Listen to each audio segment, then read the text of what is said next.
ఎప్పుడు ఒకే విధంగా కాకుండా ఇలా పెరుగుతో పొంగనాలు చేస్తే చాలా టేస్టీగా చాలా క్రిస్పీగా ఉంటాయండి. అంత సాఫ్ట్గా అంత స్పాంజీగా ఉంటాయండి ఈ పొంగనాలు అయితే. మన ఇంట్లో పెరుగు ఎప్పుడు మిగిలినా ఇలా చేసుకోండి ఒకసారి, చాలా టేస్టీగా ఉంటాయండి.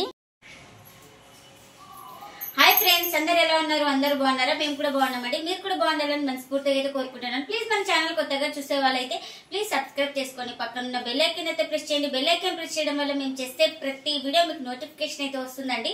ఆల్రెడీ సబ్స్క్రైబ్ చేసుకున్న వాళ్ళకు చాలా థ్యాంక్స్ అండి. ప్లీజ్ లైక్ చేసి సపోర్ట్ చేయండి ఫ్రెండ్స్. ఇవాళ మన వీడియో వచ్చేసి పెరుగుతో పొంగనాలండి. ఇంకెందుకు ఫ్రెండ్స్ ఆలస్యం, వీడియోలోకి అయితే వెళ్ళిపోదామా.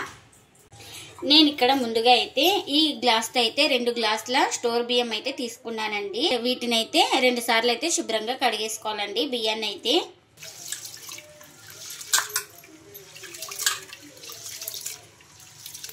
ఇలా కడగడం వల్ల బియ్యంలో ఉండే డస్ట్ అయితే మనకు బయటకైతే వెళ్తుందండి నీళ్ళ రూపంలో.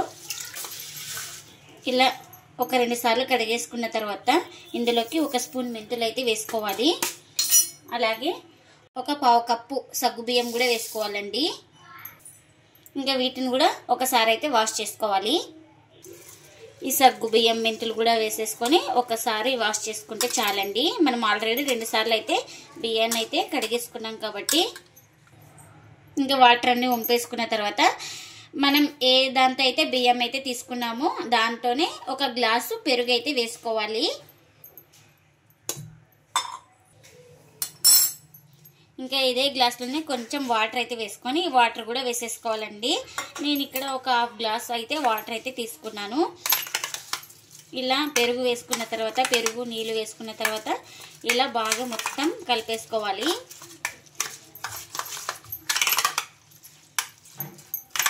నేను ఇక్కడ స్టోర్ బియ్యం అయితే తీసుకున్నానండి. అదే రేషన్ బియ్యం అయితే తీసుకున్నాను. మీరు నార్మల్ బియ్యం అయితే తీసుకోవచ్చండి, ఏదైనా పర్వాలేదు. ఈ సగ్గు బియ్యం వేయడం వల్ల మనకు స్మూత్నెస్ అయితే వస్తుందండి. ఇంకా ప్లేట్ అయితే పెట్టేసుకొని నేను ఇక్కడ ఓవర్ నైట్ అయితే నానబెట్టేసుకుంటున్నానండి. టైం లేని వాళ్ళు కనీసం ఒక 2 అవర్స్ అయితే నానబెట్టేసుకోవాలండి. ఇంకా ఓవర్ నైట్ తర్వాత అయితే మార్నింగ్ అయితే చూపిస్తున్నానండి. ఇంకా మనకు మార్నింగ్ అయితే ఇలా ఉంది చూడండి. అంతా మొత్తం పెరుగు అయితే బాగా పీల్చుకోయింది ఈ బియ్యం అయితే. ఇంకా ఇప్పుడు వీటిని ఒక మిక్సీ జార్ అయితే తీసుకొని ఈ జార్లోకి అయితే వేసుకోవాలి.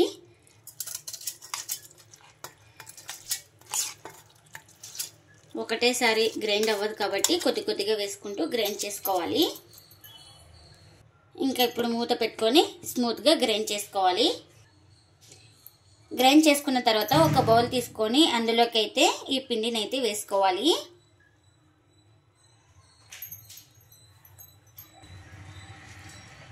ఇంకా మిగతా వాటిని కూడా ఇందులోకి అయితే వేసుకోవాలండి జార్లోకి. అటుకులు అయితే 1/4 కప్పు అయితే వేసుకొని ఒక 10 నిమిషాలు అయితే నానబెట్టేసుకున్నానండి. ఈ అటుకులు కూడా వేసేసుకోవాలి ఇందులోకి. ఇంకా అటుకులు మొత్తం వేసుకున్న తర్వాత దీన్ని కూడా గ్రైండ్ చేసుకోవాలి. ఇంకా ఇది కూడా గ్రైండ్ చేసుకున్న తర్వాత ఇంకా దీన్ని కూడా బౌల్ అయితే వేసుకోవాలి. ఇంకా ఇలా పిండి మొత్తం వేసుకున్న తర్వాత ఒకసారి ఇలా బాగా కలిపేసుకోవాలి. కొంచెం ఇంకా అదే జార్లో కొద్దిగా వాటర్ అయితే వేసుకొని ఆ వాటర్ కూడా వేసేసుకున్నానండి నేను. ఇంకా ఇలా మొత్తం బాగా కలిపేసుకొని ఈ పిండిలోకి 1 స్పూన్ దాకా జీలకర్ర, అలాగే 1 క్యారెట్ అయితే తురిమేసుకున్నానండి. ఇంకా ఆ తురుము కూడా వేసేసుకోవాలి. ఇంకా ఆనియన్స్, పచ్చిమిర్చి కూడా వేసేసుకోవాలి. ఇంకా ఇందులోకి రుచికి తగినంత సాల్ట్. మనం ఇన్స్టెంట్గా చేసుకుంటున్నాం కాబట్టి ఇంకా 1 పావు టీ స్పూన్ దాకా అయితే వంట సోడా అయితే వేసుకుంటున్నాను. ఇందులోకి చిన్నగా కట్ చేసుకున్న కొత్తిమీర కూడా వేసేసుకోవాలండి. ఇంకా ఇవన్నీ వేసుకున్న తర్వాత ఈ పిండిని బాగా కలిపేసుకోవాలి.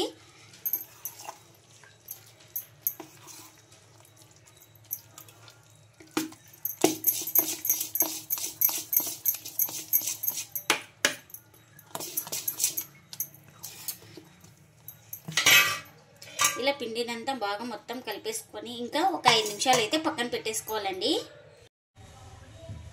ఇంకా ముందుగా స్టవ్ అయితే ఆన్ చేసుకొని కడాయి అయితే పెట్టేసుకున్నానండి. కడాయి కూడా హీట్ అయింది. ఇందులోకి ఒక 2 స్పూన్ల దాకా పల్లీలు అయితే వేసుకోవాలి.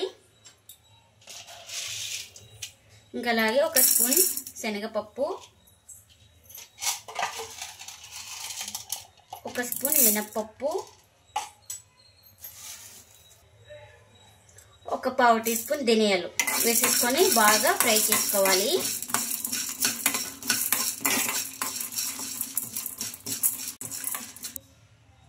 ఇలా ఫ్రై చేసుకున్న తర్వాత వీటిని ఒక గిన్నెలో అయితే తీసేసుకోవాలి. ఇంకా అదే కడాయిలో కొద్దిగా ఆయిల్ అయితే వేసుకోవాలి. ఇంకా ఆయిల్ హీట్ అయిన తర్వాత ఇందులోకి ఉల్లిపాయ ముక్కలు వేసుకోవాలి, 1 ఇంచు అల్లం, అలాగే కారానికి తగినంత ఎండుమిర్చి, ఇంకా టమోటా కూడా వేసుకోవాలండి. ఇవన్నీ వేసేసుకొని బాగా ఆనియన్స్ కొంచెం కలర్ చేంజ్ అయ్యే వరకు అయితే ఫ్రై చేసుకోవాలి.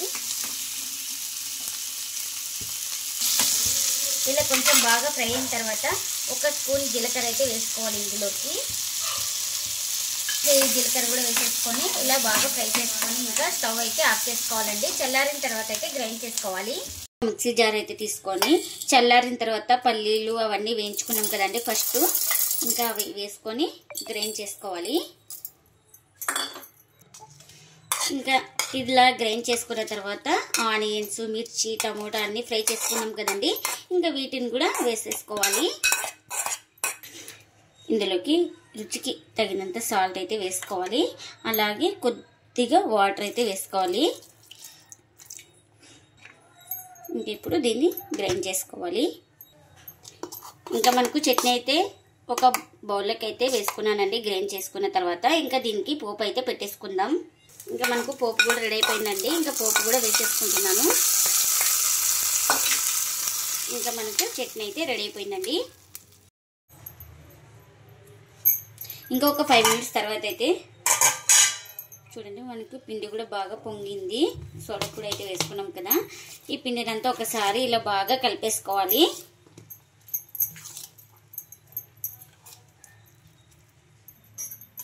ఇంకా పొంగనాలు పెన్నం కూడా పెట్టేసుకున్నానండి. పెన్నం కూడా హీట్ అయింది. ఇప్పుడు ఇందులోకి ఆయిల్ అయితే వేసుకోవాలి.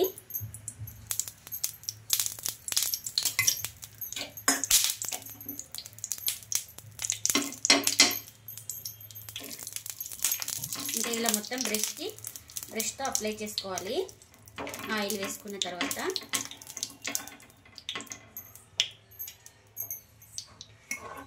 ఇప్పుడు ఈ బ్యాటర్ మొత్తం ఇలా కలిపేసుకొని ఇంకా పొంగనాలు అయితే వేసుకోవాలి.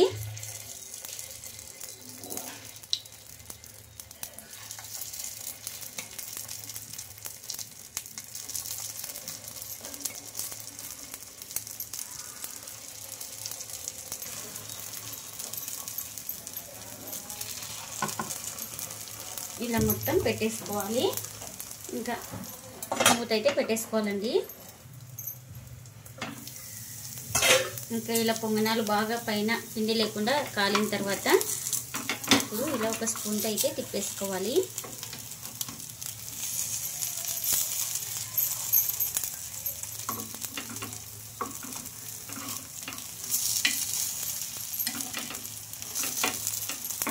చూడండి ఎంత కలర్ఫుల్గా ఉన్నాయో ఈ పొంగనాలు అయితే. పెరుగుతో పొంగనాలు అయితే ఎంత బాగున్నాయి చూడండి కలర్ఫుల్గా. ఇలా స్పూన్ పెట్టేస్తే లోపల ఇలా వస్తున్నాయి మనకు నార్మల్ పొంగనాల కన్నా. ఇలా అన్నీ తిప్పేసుకున్న తర్వాత కొంచెం ఆయిల్ అయితే పైన అయితే వేసుకోవాలండి, ఇలా అప్లై చేసుకోవాలి.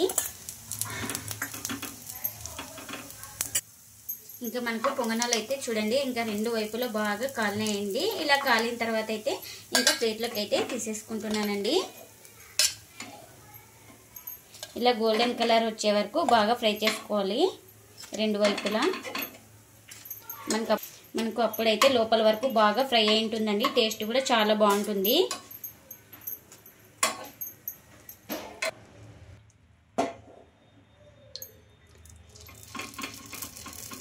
ఇంకా కొంచెం ఆయిల్ అయితే వేసేసుకొని ఇంకా మళ్ళీ ఇంకొక ట్రిప్ అయితే పొంగనాలు అయితే పెట్టేస్తున్నానండి.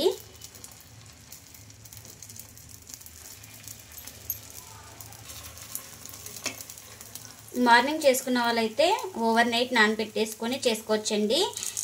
ఇంకా ఈవినింగ్ చేసుకునే వాళ్ళైతే మార్నింగ్ అయితే నానబెట్టేసుకోవాలి బియ్యం, పెరుగు అన్నీ. ఇంకా ఇలా వేసుకున్న తర్వాత ఇంకా ప్లేట్ అయితే పెట్టేసుకుంటున్నానండి.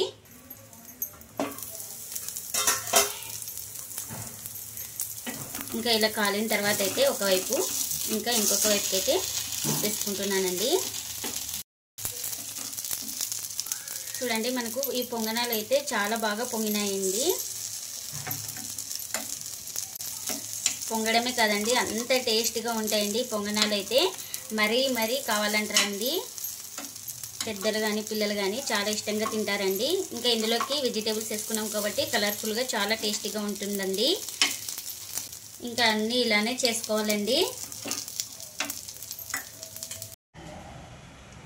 పెరుగుతో చేసిన పొంగనాలు అయితే రెడీ అయిపోయినాయండి. ఇంకా ప్లేట్లకు అయితే సర్వ్ చేస్తున్నాను. చూడండి ఎంత కలర్ఫుల్గా ఉన్నాయో, చూస్తూనే నోరు ఊడిపోతుందండి తినాలనేసి. అంత టేస్టీగా ఉంటాయండి ఈ పొంగనాలు అయితే. లంచ్ బాక్సెస్ గాను, మార్నింగ్ బ్రేక్ఫాస్ట్ గాను, నైట్ డిన్నర్ కానీ చాలా బాగుంటాయండి ఈ పొంగనాలు అయితే. ఇంకా పిల్లలు అయితే కొంతమంది క్యారెట్ అయితే తిన్నారు కదండి, ఇలా చేసి పెడితే అందులోకి పొంగనాలకు వేస్తే చాలా ఇష్టంగా తింటారండి. ఇంకా చట్నీ కూడా సర్వ్ చేసుకుంటున్నానండి. ఇప్పుడు తినేసి టేస్ట్ ఎలా ఉందో చెప్తానండి మీకు. చూడండి మనకు ఎంత బాగుందో కలర్ఫుల్గా. లోపల కూడా చాలా బాగా కాలిందండి. మనం లో ఫ్లేమ్లోనే కాల్చుకోవాలండి రెండు వైపులా, అప్పుడే మనకి లోపల వరకు బాగా కాలుతుంది. ఇంకా ఇప్పుడు దీన్ని తినేసి టేస్ట్ ఎలా ఉందో చెప్తానండి. పొంగనాలు అయితే టేస్ట్ అయితే సూపర్ ఉన్నాయండి. టేస్ట్ అయితే ఈ పొంగనాలు, ఈ చట్నీ, ఇందులోకి కాంబినేషన్గా ఈ చట్నీ అయితే చేసుకున్నాం కదండి. ఎప్పుడు ఒకే రకం కాకుండా ఈ చట్నీ కూడా చేయండి. టేస్ట్ అయితే చాలా బాగుందండి. మీరు కూడా తప్పకుండా ఒకసారి ఇలా ట్రై చేయండి. మీకు ఎలా వచ్చిందో కామెంట్ అయితే చేయండి ఫ్రెండ్స్. ఇదండి ఇవాళ వ్లాగ్. ఈ వీడియో కనుక నచ్చితే ప్లీజ్ లైక్ చేయండి, షేర్ చేయండి, కామెంట్ చేయండి. అలాగే లైక్ చేసి సపోర్ట్ చేయండి friends. Thanks for watching. Bye bye.